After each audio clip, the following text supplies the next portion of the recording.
여름이 아직 낮은 굉장히 한여름 같지만 이미 한풀 꺾였고요. 이제 결실의 계절 가을이 되었습니다. 올해 우리 공동체에 주신 말씀은요. 우리 서로 옆에 분들에게 믿음으로 격려합시다. 그대로 이루어질 것입니다. 모든 좋은 것을 당신에게 아끼지 아니하실 것입니다. 네, 오늘은 그 시편 18편을 묵상하려고 하는데요. 실은 이제 50절이나 되는 긴 시여서 지난주, 이번 주 이게 두 번 나누어서 읽어서 오늘 제목이 모든 위기를 이긴 승리의 노래 두 번째인데요. 우리 18절 한번 묵상하는 시간을 가지려고 합니다. 시편 18편은 좀 특별한 시입니다. 사무엘하 22장에 똑같은 내용이 있습니다. 똑같은 내용이 있는데 딱 한 절만 사무엘 22장과 다른 내용이 여기 시편 18편 1절에 있는 내용을 제외하고는 똑같습니다. 우리 18편 1절 한번 읽어볼까요? 같이 한번 읽도록 하겠습니다. 시작.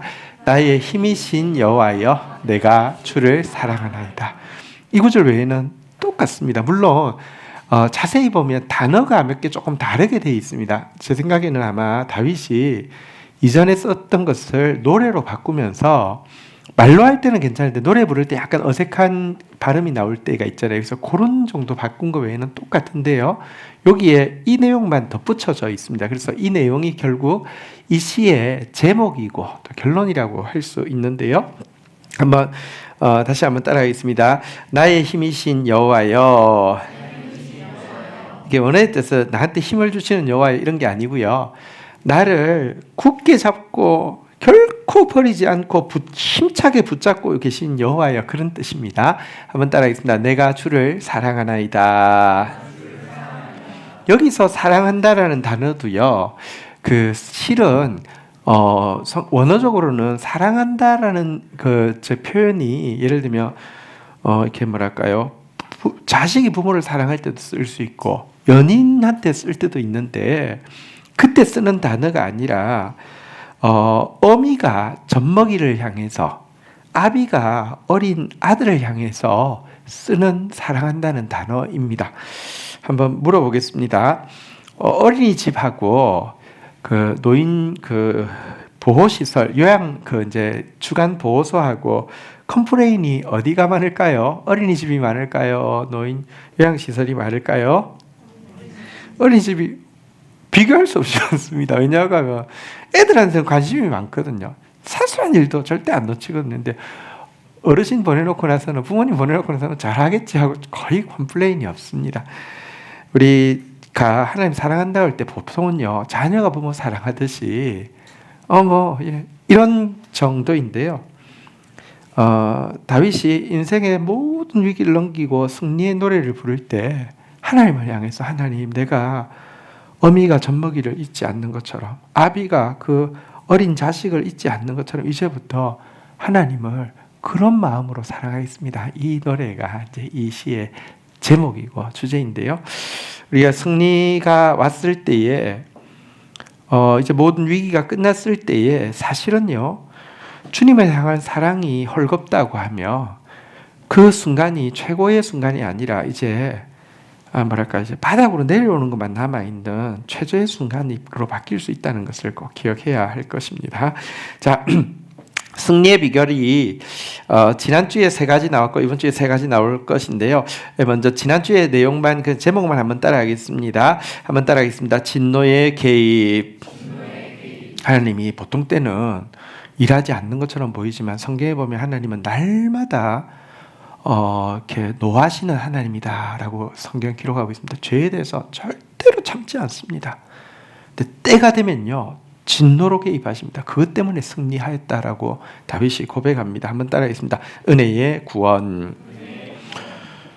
다윗은 자기가 위대한 승리를 거두었는데 그것이 이유가 있는데, 첫 번째는 자기가 약하기 때문이고, 두 번째는 하나님이 자기를 이유 없이 기뻐하시기 때문이다라고 이야기합니다. 이걸 은혜라고 합니다. 우리가 승리한 게요, 내가 강해서 얘 좀 도와주면 내가 적게 투자하고 이렇게 면도 서고 이렇게 괜찮겠네, 아니에요. 약해서 도와주시는 것이고요, 약하기 때문에 또 기뻐하셔서 도와주시는 것입니다. 그래서 승리하고 나서 그게 은혜로 말미암은 구원인 줄 아는 사람만이 여러분들 승리하고 나서 교만해지는 것이 아니라 은혜로운 사람 되어집니다. 세 번째는요, 한번 따라하겠습니다. 행위의 상급. 우리가 여러분들 구원은 은혜로 받지만 상급은 행위로 받는데요. 그 위기의 순간에 포기하고 싶을 때도 하나님의 언약의 말씀을 놓지 않은 것, 그리고 그 말씀에서 뭔가 명령할 때 두 마음이 아니라 한 마음으로 딱 깨끗한 마음으로 순종하고 나아간 대로 하나님이 상급을 주시고 승리를 주셨다, 이렇게 이야기하는데요. 이건 법칙입니다. 여러분들 은혜로 구원받지만 우리가 얼마나 언약을 붙잡았느냐, 우리가 얼마나 언약의 말씀에 한 마음으로 깨끗한 마음으로 순종했느냐로 상급을 주십니다. 자, 오늘은 이제 이어서 세 가지 더 승리의 비결이 50장이나 되니까 50절이나 되니까 세 가지 더 나오는데요. 먼저 28절부터 30절 내용을 보도록 하겠습니다. 우리 제목 한번 따라하겠습니다. 말씀이 주는 빛과 담력. 28절 먼저 같이 읽도록 하겠습니다. 28절 읽겠습니다. 시작. 주께서 나의 등불을 켜심이여 여호와 내 하나님이 내 허감을 밝히시리로다. 여러분, 위기의 때에 필요한 것이 참 많지만 위기의 때 가장 필요한 것 딱 한 개만 꼽으라고 하면 저는 빛이라고 생각합니다. 빛이 없으면요, 무서움을 느끼게 되고요. 빛이 없으면요, 안 보입니다. 안 보이기 때문에 걸려 넘어지도 무엇 때문에 걸려 넘어진지를 모르니까 더 무섭고요. 더 무서워서 당황하는데 안 보이니까 더 잘 걸려 넘어지고요. 그 다음에는 후적거리다가 죽게 되는 것이죠. 근데 빛이 있으면 다릅니다. 빛이 있으면 생각보다 두렵지 않고요. 빛이 있으면 생각보다 무섭지 않습니다. 또 빛이 있으면 심지어 도리어 즐길 수까지 있습니다. 저는 수영을 사실 잘합니다. 잘하는 사람하고 못하는 사람하고 물놀이 할 때 이렇게 챙기는 거 차이가 좀 있습니다. 좀 못하는 친구들은 튜브를 주로 챙기지요. 튜브. 네. 근데 좀 잘하는 저한테 제일 중요한 거는 뭐냐고 하면 이렇게 수경이 제일 중요합니다. 왜냐고 하면요, 물속에 내가 수영을 상당히 잘해요. 수경 없어도 할 수 있어요. 그런데 보이느냐 보이지 않느냐가 굉장히 차이가 나요. 우선은 수영장 사람들이 있으면 보이지 않으면 자꾸 부딪히잖아요. 근데 보이면요, 물속에서 노니까 막 하나도 안 부딪히고 막 왔다 갔다 할 수 있어요. 또 보이고 보이지 않는 게 얼마나 차이가 나냐고 하면 수영 중에 좀 제일 힘든 게 좀 저병이거든요. 이게 버터플라이 있잖아요. 이게 좀 힘들어요. 이게 좀 많이 힘들어요.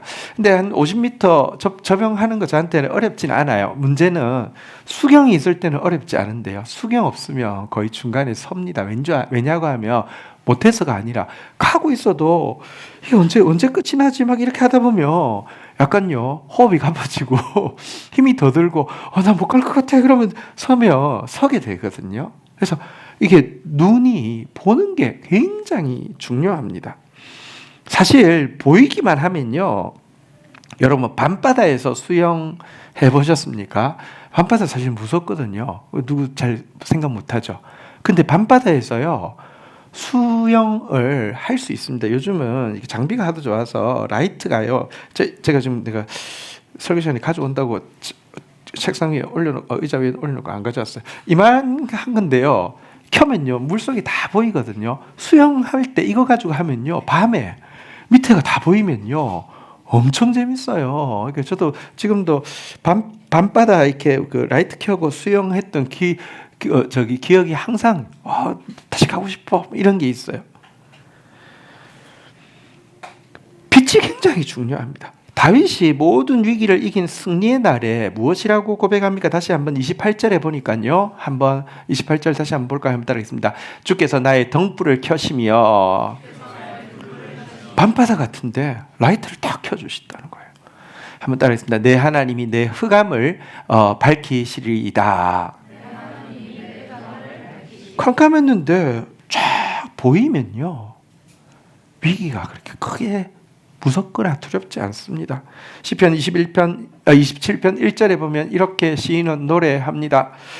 여호와는 나의 빛이요 나의 구원이시니 내가 누구를 두려워하리요. 여호와는 내 생명의 능력이시니 내가 누구를 무서워하리요. 빛이 있으며 두렵지 않고 무섭지 않습니다. 다윗은 빛 때문에 승리했다, 이렇게 28절에서 이야기하고 있는 것입니다. 29절에 보면 또 승리의 날에 한 가지가 더 자기가 승리하는데 굉장히 축복이 되었다라고 이야기하고 있는 내용입니다. 시편 18편 29절 한번 같이 읽어볼까요? 시작. 내가 주를 의뢰하고 적군을 향해 달리며 내 하나님을 의지하고 담을 뛰어넘나이다. 한번 따라하겠습니다. 주를 의뢰하고, 주를, 내 하나님을 의지하고. 여러분, 그는 위기의 날에 하나님이 그의 의뢰가 되어주시고 의지가 되어주셨기 때문에 승리했다라고 노래하고 있는데요. 다시 말하면 하나님이 든든한 뒷배가 되어주심으로 막 담력이 있어서 승리했다, 이렇게 이야기합니다. 여러분, 우리 집에 금동이가 사실은 어릴 때 개가 좀 많은 집에서 주인한테 미움받고 개들한테 좀 시달리다 보니까 개에 대한 트라우마가 있습니다. 그래서 개를 싫어합니다. 금동이는 이 세상에 개판 같아, 이래서는 안 돼, 이런 생각을 항상 가지고 있는 것 같습니다. 그리고 큰 개들을 특별히 아주 싫어합니다. 근데요, 아빠가 있으면 아빠로 말미암아 자신감이 얼마나 넘치든지 담력이 장난이 아닙니다. 한 번은 지금도 기억이 나는데, 저희 교회 이제 부목사님 하시다가 이제 보령이라는 곳에 개척을 나가시게 돼서 교회에서 이제 시골에는 이제 저기 차가 좀 필요하고 하니까 차를 만들어서 이렇게 이제 그 내려간 적이 있습니다. 그래서 차를 드리고 하는데, 이제 시골 논 중간에 있었는데 금동이를 데려갔는데요. 그 뭐 이게 별 사람도 없고 그래서 그냥 잠시 풀어둔 사이에 막 이야기하고 있는 사이에 앞에 논 딱 중간에 한 40-50m 떨어진 곳에 큰 개가 한 마리가 있었던 거예요. 저는 못 봤어요. 갑자기 금동이가 팽 하고 그쪽으로 막 쌀쌀같이 달려가는데, 제가 보니까 개가 아니에요. 시커먼데 좀 멀리서도 보여요. 이 몸에 호랑이 이렇게 그 줄무늬 있잖아요, 그죠? 약간 늑대개 같은 거 엄청 큰 게 중간에 있었어요. 근데 얘가 팽 하고 이제 참을 수 없어서 이제 간 거예요. 우와, 큰일 났어요. 근데 이 개도요, 너무 조그만 게 갑자기 팍 뛰어오니까 당황해서 하고 이러고 있는 차에 저도 그냥 놔두면 얘 정신 차리면 아마 죽을 수도 있어요. 그래가지고 그리고 뛰어가서 다 안에서 끝내와 하고, 주위 사람들이 이제 그 개가 이제 그 해코지 못하도록 막 사람들이 막 이래가지고 막았어요. 솔직히 금동이가 나를 믿어주는 건 좋지만 제가 29절 한번 띄워놓으십시오. 저는 금동이가 의뢰하고 의지할 만한 존재는 아닙니다. 근데요, 사실 여기 다윗이 뭐라고 이야기하냐면 얼마나 하나님이 의뢰가 되고 얼마나 하나님이 의지가 되든지 금동이보다 더해요. 딱 적군이 보이잖아요, 그죠? 옛날에는 전쟁을 하면 이제 딱 우리 진이 있고 저쪽 진이 있잖아요, 그죠? 적군이 쫙 보입니다. 그리고 그 뒤에는 이제 보통 사령관들이 뒤에 있잖아요. 딱 보잖아요. 딱 한번 딱 째려보고 나서는 하나님 딱 하고는 갑자기 그냥 칼 혼자 들고 막 금동이처럼 뛰어가는 거예요. 그러면 이 적진이 당황을 할 거 아니에요, 그죠? 그러면 일단은 이거 막아야 되니까 보통은 이 벽이라고 담이라고 돼 있는데, 담이 뭐냐고 하면 갑자기 병사들이 전부 다 방패를 일렬로 쫙 이렇게 펴는 걸 이야기하는 거예요. 보통 또 이제 위로 화살 같은 것도 올라오니까 어떤 이열은 이제 방패를 위로 막 들잖아요, 그죠? 그럼 딱 진짜 벽처럼 보이잖아요, 담처럼 보이잖아요. 다윗이 얼마나 담력이 좋던지요. 그거 딱 보이면 빡 뛰어가다 그걸 훌쩍 뛰어넘어가지고는요, 그걸 다다다다 뛰어넘어가지고 사령관에서 팍 이렇게 했다는 것입니다. 그런 담력이 그에게 있었다는 것입니다. 실제로 골리앗과 대면한 자리에서 골리앗이 막 큰 소리 치면 솔직히 그 말이 그렇지 실제 그 앞에 서면 얼마나 위압감이 들겠습니까? 아니요. 다윗의 배짱이 얼마나, 그의 담력이 얼마나 큰지. 너는 칼과 창과 단창으로 내게 나오거니와 나는 만군의 여호와의 이름 곧 네가 모욕하는 이스라엘 군대의 하나님의 이름으로 내게 나아가노라. 오늘 여호와께서 너를 내 손에 넘기시리니 내가 너를 쳐서 내 목을 베고 블레셋 시체의 군대의 시체를 오늘 공중에 새와 땅의 들짐승들에게 주어 온 땅으로 이스라엘의 하나님이 계신 줄 알게 하겠고 또 여호와의 구원하심이 칼과 창에 있지 아니함을 이 무리에게 알게 하리라. 전쟁은 여호와께 속한 것인즉 그가 너희를 우리 손에 넘기시리라. 이렇게 외치고 나서요, 그 다음 구절에 보니까요, 다윗이 그를 향해 빨리 달렸다고 되어 있습니다. 말만 하고 이렇게 그게 아니라 그냥 전속력으로 달립니다.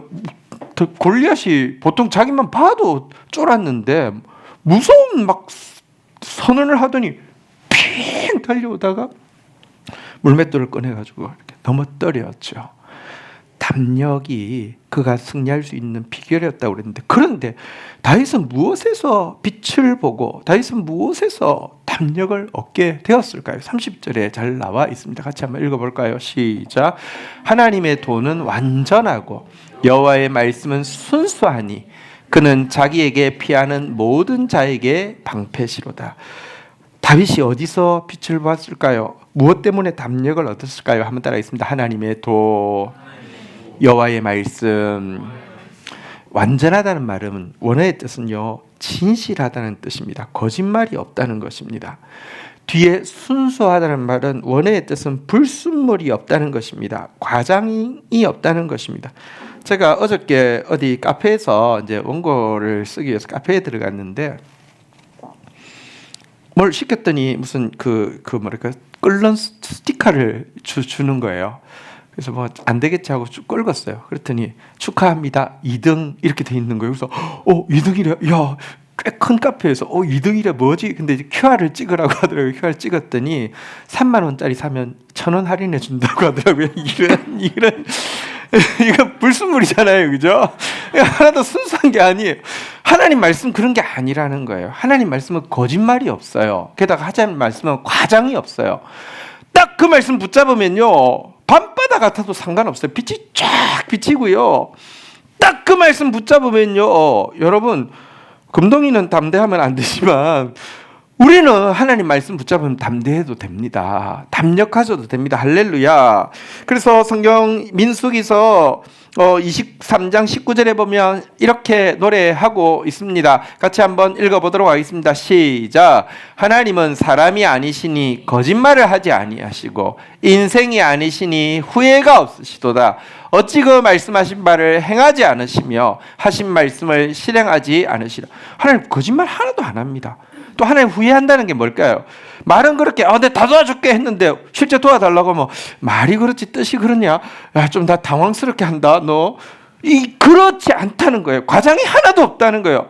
그래서 한번 따라하겠습니다. 그 말씀하신 바를 어찌 행하지 않으시며 실행하지 않으시랴. 반드시 행하시는 분입니다. 다윗이 위대한 승리를 거둘 수 있었던 것은요, 1번 제목 한번 다시 따라하겠습니다. 말씀이 주는 빛과 담력. 말씀이 주는 빛과 담력으로 위대한 승리를 거두는 저와 여러분들이 되기를 주의 이름으로 축원드립니다. 자, 두 번째는요, 그가 승리에 또 오늘 꼽고 있는 두 번째 비결은요, 한번 따라하겠습니다. 하나님의 온유한 훈련. 32절부터 35절인데요. 한번 보도록 하겠습니다. 32절, 33절 교독하겠습니다. 이 하나님이 힘으로 내게 띄우시며 내 길을 완전하게 하시며 33절 같이 한번 읽도록 하겠습니다. 시작. 나의 발을 암사슴 발 같게 하시며 나를 나의 높은 곳에 세우시며. 자, 하나님이 32절에 보면 힘으로 내게 띄우신다는 말은 무슨 뜻이냐고 하면 힘차게 내 바크를, 그러니까 허리띠를 탁 채우신다는 것입니다. 허리띠를 채운다는 게 뭘까요? 사실은 군대 사령관이신 만군의 여호와이신 하나님이 나를 불러서 이리 와. 자, 허리띠 이렇게 허리 이렇게 탁 하더니 허리띠를 이렇게 쫙 이렇게 채우신다는 건데요. 이 허리띠 채운다는 게 뭐냐고 하면, 여러분 에베소서에 보면 전신갑주가 나오는데 첫 번째 하는 게 뭔지 아십니까? 한번 따라하겠습니다. 서서 진리의 허리띠를 띠고. 실제 그렇습니다. 군장에서 제일 처음에 우리 여기 형제들 군대 가시면 이제 군장 검사하러 이제 위에 선임이나 아니면 간부들 오면 제일 많이 보는 게 허리띠거든요. 왜냐면 허리띠가 안 보이지만 사실 그게 딱 이제 일단 자세를 다르게 하거든요. 어쨌든 나를 불러가지고는 용사로 삼으시고는 단단히 허리띠를 탁 메고 군장을 딱 매게 했습니다. 그리고 나서는요, 한번 따라했습니다. 내 길을 완전하게 하시며 이 만군의 여호와 우리의 최고의 지휘관은요, 군사인 우리를 데리고 나아가는데 정말 실패 없이 인도하신다는 뜻입니다. 어떤 지휘관들은 모자란 지휘관 밑에 군인들 진짜 피해가 크거든요. 막 지뢰밭으로 가서 막 열어 죽고요. 매복되어 있는 데 가서 막 열어 죽고요. 우리 하나님 절대 그러지 않는다는 것입니다. 가장 승리의 길로 우리를 인도하신다는 말인데, 하나님께서 우리를 인도하는 첫 번째 길은 그 33절에 잘 나와 있는데요. 나의 발을 암사슴 발 같게 하시고 나를 나의 높은 곳에 세우신다 그랬는데, 암사슴 발이 굉장히 빠르잖아요. 여러분, 위험에서부터 우리를 이렇게 뭐랄까 빨리 안전한 곳으로 대피시키신다, 이런 의미입니다. 여러분, 하나님의 지혜는요, 우리로 하여금 불필요한 위험에 노출되지 않게 하는 것입니다. 뱀처럼 지혜로라고 했는데 그 말의 핵심이 뭐냐고 하면, 뱀은 불필요한 위험에 노출되지 않는다고 합니다. 하나님은요, 우리가 하나님의 군사로 받고 나면요, 지혜를 주셔서요, 암사슴 발처럼 위기의 순간에서 피하도록 안전하게 보호해 주시는 일을 한다는 것입니다. 하지만 여러분, 지도자가 병사를 안전하게 사고 없이 보호하는 것만 하면 최고의 지휘관입니까? 그렇지는 않습니다. 하나님도 안전하게 불필요한 위험에 노출되지 않게 하시지만 이것만 하시지 않습니다. 34절 35절에 보면 중요한 일을 하시는데요. 한번 따라하겠습니다. 내 손을 가르쳐 싸우게 하시니 내 팔이 활을 당기도다. 우리를 부를 때는 용사인데 특급 전사가 되게 부르셨다는 것입니다. 얼마나 특급 전사냐고 하면 내 팔을 훈련시켜 가지고요, 내가 활을 당길 수 있는 사람이 되도록 해주신다는 것입니다. 여러분, 우리 민족은 사실은 활과 특별한 연관이 있는 민족입니다. 우리는 주몽의 후손이죠. 이게요, 우리가 양궁이 전 세계에 무조건 1등이잖아요. 양궁은 1등 안 할 수가 없잖아요. 그죠? 근데 이게 우연한 결과는 아닙니다. 전 세계의 모든 전통 활 중에서 대한민국 국궁이 제일 사거리도 세고요, 제일 돌파력도 세다고 합니다. 국궁을 만드는 거를 이렇게 그 다큐멘터리를 봤는데요, 이게 나무도 진짜 이렇게 정말 잘 휘면서도 안 부러지는 나무인데 그 안쪽에는요, 소뿔 있잖아요. 소뿔을 이렇게 잘라서 이렇게 사각 모양으로 만든 상태에서 그걸 거의 막 여러 번 해가지고 거의 막 물렁물렁 할 때까지 한 상태에서요, 그거를 이 나무 모양하고 똑같이 잘라가지고 이렇게 안쪽에 대고요. 그 다음에 바깥은 소 힘줄을 이렇게 대고요. 이렇게 해가지고 이렇게 하는데요. 활 자체는 무게가 1kg에서 3kg밖에 안 되는데, 이게 이제 안쪽하고 바깥쪽하고 나무 자체하고 이게 이제 수축하고 팽창하는 게 어느 정도까지 되는지를 이제 이걸로 조절을 한 것인데, 그래가지고 하면 장력이라고 해서 이걸 당길 때 당기는 힘이 세야지 나왔을 때 멀리 갈 거 아니에요. 생각해보세요. 여러분들도 명절 때 어릴 때 장난감 활 같은 거 산 적 있습니까? 저는 어릴 때 많이 샀는데 그거 하면 어떻게 돼요? 톡 하면 여기 떨어져요. 장력이 그밖에 안 되니까 그런 거예요. 근데 이게 장력이 국궁 같은 게 이게 이 당기는 힘이 엄청 요구돼요. 왜냐하면 멀리 가려고 하면, 힘있게 가려고 하면. 그래서 우리 국궁이 그렇게 좋다고 해요. 근데 장력을 그냥 표준으로 좀 말씀드릴게요. 우리 양궁 하잖아요. 남자 활의 장력이 23kg래요. 그러니까 이걸 당기는데 23kg, 이 두 손가락 가지고 23kg를 당길 수 있어야지 이게 당겨지는 거예요. 여자 선수 활 같은 경우는 18kg 정도 장력이 필요하다고 합니다. 자, 그런데 이 활은 표적을 뚫기 위한 거잖아요. 그죠? 말하자면 이제 죄송하지만 전쟁이니까 사람을 맞추어서 사람이 사상하게 할 정도를 이제 하는데 그 정도가 드는데요. 가끔 그 사극 같은 데 보면 왕이 호랑이 사냥 가잖아요. 아프리카 같은 경우는 코끼리 사냥 가거든요. 코뿔소 사냥 가거든요. 요거는 생각해 보세요. 사람 맞추어서 죽이는 활로 쏘면은 죽일 수 있어요, 없어요? 못 죽이잖아요. 그죠? 그래서 사실은 이 호랑이 사냥을 나간다 혹은 코뿔소 사냥을 나간다, 요런 거는요, 이 장력이요 보통 한 45kg짜리 장력이 되는 걸 쏘아야 된다고요. 그러니까 이게 이 손가락으로 45kg를 당길 수 있어야지 활이 나가는 거고. 그래서 실은 왕들이 이게 나가는 것은 재밌는 거 하네 이런 것도 있지만 우리 왕이 얼마나 센 사람인지를 보여주는 게 호랑이 사냥, 코뿔소 사냥 이런 거란 말이에요. 근데 여러분 주몽의 활은 아무도 못 당겼다 이런 막 기록이 있어요. 그러니까 여기 성경에서 말하는 노탈을 당긴다고 했는데 노탈은 어느 정도 되는 활일까? 도대체 역사에서 가장 강력한 활은 어느 정도 선일까? 학자들이 이걸 이제 조사하고 검사해서 하는 이야기는 아마도 인류 역사상 있는 가장 센 활들은 장력이 70kg 정도. 이 손가락으로 70kg 정도를 당길 수 있어야지만 움직이는 활이라는 거죠. 그런 활로 한번 쏜다고 생각해 보십시오. 그건 무시무시하겠죠. 근데 하나님이 다윗에게 훈련을 시키는데요. 그런 놋활을 당길 수 있는 용사가 되게 하셨다는 것입니다. 한번 물어보십시다. 이 정도 활을 당기려고 하면 훈련하는데 시간이 오래 걸리겠습니까? 금방 되겠습니까? 진짜 오래 걸리겠죠. 실패를 한두 번, 한 10번 하면 될까요? 실패를 부지기수로 해야 될까요? 이건 진짜 몇 번 실패했는지도 모르게 실패하겠죠. 자, 그런데 문제는 우리가 배울 때 내가 혼자서 그냥 연습하고 실패하고 시간이 걸리는 거는 크게 스트레스가 없을 수 있지만 지휘관이 있는 상태에서 여러분 시간이 오래 걸리고 계속 실패하고 게다가 그것이 평시가 아니라 전시라고 하면 스트레스 엄청 받겠죠. 엄청 깨지겠죠. 안 그렇겠습니까? 근데 우리 하나님은 우리를 놋활을 당기는 훈련을 하는데 어떤 분이시라고 이야기하느냐. 우리 35절에 한번 같이 읽어볼까요? 같이 한번 읽도록 하겠습니다. 시작. 또 주께서 주의 구원하는 방패를 내게 주시며 주의 오른손이 나를 붙들어 주의 온유함이 나를 크게 하셨네.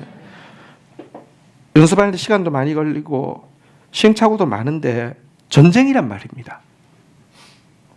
그때 여러분 화살이 날라오고 이럴 때는 주님이 구원하는 방패를 주셔서 막아주신다는 뜻이고요.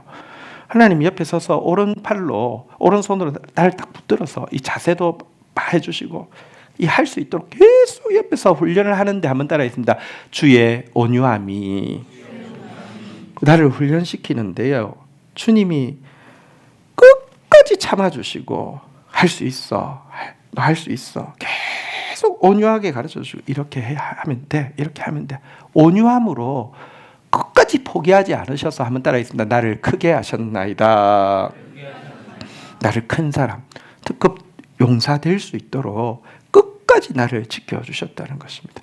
다윗은 이 전쟁이 끝날 때 사실은 이 위기가 끝날 때 사울로부터의 쫓김과 모든 대적들부터 시달리는 끝났을 때 그냥 이렇게 잘 도망다니다 끝난 게 아니라 어느새 그 끝났을 때 보니까 놋활을 자연스럽게 당길 수 있는 사람이 되어 있었고 그가 그럴 수 있었던 것은 하나님의 온유한 훈련이 그를 그렇게 만들었다라고 이야기하고 있는 것입니다. 여러분 성경에 나오는 위인들은요. 성경은 위인 전기가 아닙니다. 다윗의 이야기는요. 하나님이 가장 약한 자 들어서 놋활을 당기게 하신 이야기는 우리에게 적용되어지는 이야기입니다. 하나님 우리도요. 우리 영역에서 우리의 놋활을 당기게 하십니다. 온유함으로.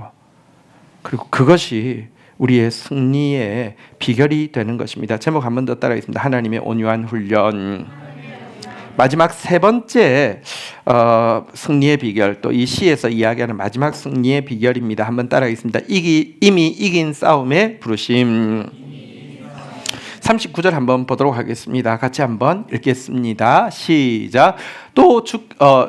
읽겠습니다. 시작. 주께서 나를 전쟁하게 하려고 능력으로 내게 띠띠우사 일어나 나를 치는 자들이 내게 굴박하게 하셨나이다. 자, 한번 따라하겠습니다. 나를 전쟁하게 하려고. 여러분, 하나님이 우리를 부르신 이유는요. 전쟁하게 하기 위해서 부르셨습니다. 영적 전쟁하게 하기 위해서 부르셨습니다. 앞에서도 이야기한 것처럼 능력으로 내게 띠띠우시고 이리 와! 힘차게 바크를 딱 채워주시면서 무장해! 이렇게 한다는 것입니다. 그래서 이제 진짜 실전이구나. 이제 전쟁으로 용사로 부르셨으니까 실전이구나. 긴장해서 나가보니까요. 나를 치는 자들이 내게 굴복하게 하신나이다. 자꾸 이겨요. 이상한 막 긴장하고 나면 자꾸 이겨요. 알고 보니까요. 40절 한번 볼까요? 이 싸움의 전황이 어떻다고 이야기합니까? 같이 한번 읽어보겠습니다. 시작. 또 주께서 내 원수들에게 등을 내게로 향하게 하시고 나를 미워하는 자들을 내가 끊어버리게 하신. 왜 자꾸 이기지 보니까 제일 처음에 나왔을 때 정신이 없어서 몰랐는데 보니까 적들은 전부 다 뭘 보이고 있다고요? 등을 보이고 있어요. 등을 보이고 있다는 말은 무슨 뜻이에요? 도망가고 있다는 뜻이에요. 왜 도망가요? 싸움이 이거 거의 전세가 이거는 그냥 이미 돌이킬 수 없는 상황에 있음을 저들이 알고 있다는 것입니다. 사실 사단은요, 예수 그리스도의 십자가에 의해서 이미 돌이킬 수 없는 패배를 당하고요, 지금도 우리에게 등을 보이고 달아나기 급급한 상태에 있다는 것입니다. 우리에게 영적 전쟁이 있습니다. 하지만 이것은 사단이 그 승패를 변경시킬 수 있는 상태가 아니라는 것입니다. 불가역적으로 이미 이긴 싸움에 우리를 투입하셨다는 것입니다. 2차 대전에서 D-Day가 노르망디 상륙이죠. 근데 이게 왜 중요하냐고 하면 그 이후로도 전투가 있습니다. 그 이후 전투 때에도 많은 사상자가 났습니다. 한 전투에서는요, 그 D-Day 이후의 전투에서는요, 사상자가 6만 명이나 났습니다. 물론 아군 측 피해보다 그 독일 피해가 더 훨씬 크긴 하지만 어쨌든 만만치 않은 전쟁이 있었습니다. 하지만 왜 그 D-Day가 중요하냐고 하면 이미 독일은 패배가 확정된 상태에서 싸우고 있는 것이고요, 연합군은 승리가 확정된 상태에서 싸우고 있는 싸움이라는 것입니다. 그래도 여러분, 독일이 그때 뭔가 신형 미사일이 개발 중에 있던 것이, 신형 비행기가 개발 중에 있던 것이, 아니 핵폭탄도 막 개발하고 있었다고 해요. 핵폭탄이 탁 해가지고 불가역적인 패배가 아니라 역전할 수 있잖아요, 그죠? 우리도 사단과의 싸움에서 이미 이겼다고 그랬는데 혹시 역전될 수 있지 않을까요? 아니요, 불가능합니다. 41절 한번 볼까요? 같이 한번 읽겠습니다. 41절 시작. 그들이 부르짖으나 구원할 자가 없었고 여호와께 부르짖어도 그들에게 대답하지 아니하셨나이다. 왜 이 싸움이 불가역적인 싸움이냐고 하면요, 그들에게는 하나님이 없습니다. 그들의 기도를 들어줄 하나님이 없습니다. 그들의 편 들어줄 하나님이 없습니다. 우리한테는요, 하나님이 계십니다. 만군의 여호와는 우리 기도를 들으십니다. 이미 이겨놓고도 우리 SOS 칠 때마다 우리가 이 전쟁에서 승리하는 기쁨을 맛보게 하기 위해서 우리를 용사로 힘있게 띠를 띄우고 부르셨지만 기도할 때마다 우리에게 들어주신다는 것입니다. 최후의 승리가 확정된 싸움에 내가 들어가서 싸웠기 때문에 승리했다라고 노래하고 있습니다. 요한계시록은 사실 인류의 마지막 기록이고요, 이 지난한 사단과의 싸움의 최종 그 부분을 보여주는 내용입니다. 마지막 2장에는 이런 내용들이 있습니다. 보좌에 앉으신 이가 이러시되 보라 내가 만물을 새롭게 하노라 하시고, 또 이러시되 이 말은 신실하고 참되니 기록하라. 보라 내가 속히 오리니 이 두루마리의 예언의 말씀을 지키는 자는 복이 있으리라. 보라 내가 속히 오리니 내가 줄 상이 내게 있어 각 사람에게 그가 행한 대로 갚아 주리라. 온 세상이 새하늘과 새 땅이 되고 하나님의 말씀이 그대로 이루어지고 이 말씀 붙잡고 싸운 사람에게 상이 행한 행위대로 갚아주시는 상이 있다는 것은 확정되어 있는 것입니다. 이 사실을 붙잡고 나아가서 다윗은 승리할 수 있었고요, 우리 역시 이 사실을 붙잡고 나아갈 때 승리할 수밖에 없습니다. 한번 다시 따라하겠습니다. 이미 이긴 싸움의 부르심. 우리 세 가지, 오늘 그가 승리할 수 있었던 비결 세 가지 우리 다시 한번 좀 기억해 보도록 하겠습니다. 한번 따라하겠습니다. 말씀이 주는 빛과 담력. 여러분, 말씀 통해서 거짓도 없고 불순물도 없는 말씀 통해서 빛과 담력을 얻기를 축복합니다. 하나님의 온유한 훈련, 여러분의 놋 화를 당길 수 있도록 온유하게, 포기하지 않고 친절하게 끝까지 끝까지 기다리시면서 도와주셔서 여러분 불가능하다고 했던 노탈들을 당기는 그런 사람이 되게 해주실 것입니다. 할렐루야. 마지막으로 한번 따라하겠습니다. 이미 이긴 싸움에 부르심. 결과는 결정되어 있습니다. 상급만 결정되어지지 않았습니다. 하나님 말씀 붙잡고 싸움으로 말미암아 승리의 날에 영광스러운 상급의 주인공 되는 우리 청년들 되기를 주의 이름으로 축원드립니다. 자리에서 일어서시겠습니다. 오늘 우리 그 주제 구절이었던 34절 35절 내용을 찬양으로 옮긴 것이 있어서 이 찬양 배우고 한번 같이 고백하는 시간 가지도록 하겠습니다.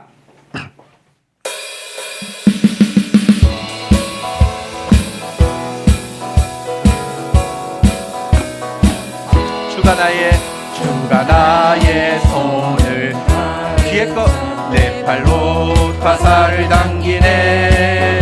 주가 나의 손을 가르쳐 내 팔로 화살을 당기네.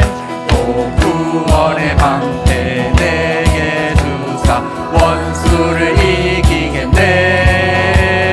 구원의 방패요 주님을 한 번 더 고백하겠습니다. 주가 나의 손을 가르쳐 주가 나의 손을 가르쳐 내 팔로 화살을 당기네. 주가 나의 손을 가르쳐 내 팔로 화살을 당기네. 또 구원의 방패 내게 주사 원수를 이기겠네. 구원의 반석 주님을 찬양. 만군의 주 만군의 주 승리 주네. 만군의 주 승리 주네. 만군의 주 승리 주네. 구원의 반석 주님을 찬양. 만군의 주 한 번 더 고백하겠습니다. 만군의 주 승리 주네. 만군의 주 승리 주네. 만군의 주 승리 주네. 구원의 반석 주님을 찬양. 1절 고백하고 찬양팀 시작합니다. 주가 나의 손을 가르쳐 내 팔로 화살을 당기네. 만군의 주 승리 주네. 만군의 주 승리 주네. 구원의 반석 주님을 찬. 만군의 주 하겠습니다. 주가 너의 손을 가르쳐 내 팔로 화살을 당기네. 주가 나의 손을 가르쳐 내 팔로 화살을 당기네. 또 구원의 방패 내게 주사 원수를 이기겠네. 구원의 반석 주님을 찬. 우리 형제자매 나누어서 한번 하겠습니다. 만군의 주 자매들 세 팔로 화살을 당기네. 형제들 만군의 주 승리 주네. 만군의 주 승리 주네. 구원의 반석 주님을 바꾸겠습니다. 자매들 만군의 주 가르쳐 내 팔로 화살을 당기네. 주가 나의 손을 가르쳐 내 팔로 화살을 당기네. 구원의 방패 내게 주사 원수를 이기겠네.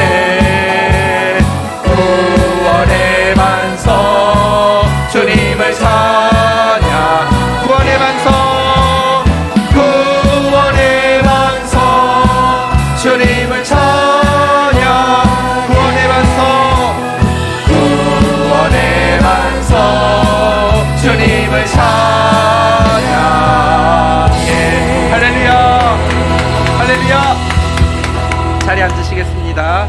이 시간 우리 같이 우리에게 모든 위기를 이긴 승리의 노래를 부르게 하신 하나님을 찬양하고요, 말씀이 주는 빛과 담력으로 우리 남은 싸움을, V-Day를 향한 싸움을 싸워 나가겠노라고, 하나님의 온유한 훈련 가운데서 노타를 당기겠노라고, 이미 이긴 싸움에 부르셨사오니 담대하게 최후 승리를 얻겠노라고 우리 주님 앞에 고백하면서 우리 주님 앞에 기도를 싣는 시간 가지도록 하겠습니다. 주의 이름 3번 고백하겠습니다. 하나님 감사합니다. 올해 좋은 것을 아끼지 아니하시겠다고 약속하셨습니다. 수많은 위기와 신음과 아픔이 있었지만 모든 위기를 이긴 승리의 노래를 부르게 하시겠다고 약속하셨습니다. 하나님, 그 약속을 믿습니다. 진노로 개입하실 하나님, 은혜로 구원하실 하나님, 행위로 상급 주실 하나님을 신뢰합니다. 말씀해 주는 빛과 담력 가지고 하나님의 온유한 훈련 가운데 이미 이긴 싸움에 부르셨사오니 위대한 승리의 노래를 부르는 주의 백성들 되어지게 하여 주옵소서. 주님이 얼마나 크고 좋은 분이신지 마음껏 자랑하는 주의 백성들 되어지게 하여 주시며 구원의 열매로 수많은 사람들을 살리는 저희들 되게 인도하여 주시옵소서. 예수 그리스도의 이름으로 기도 올립니다. 아멘.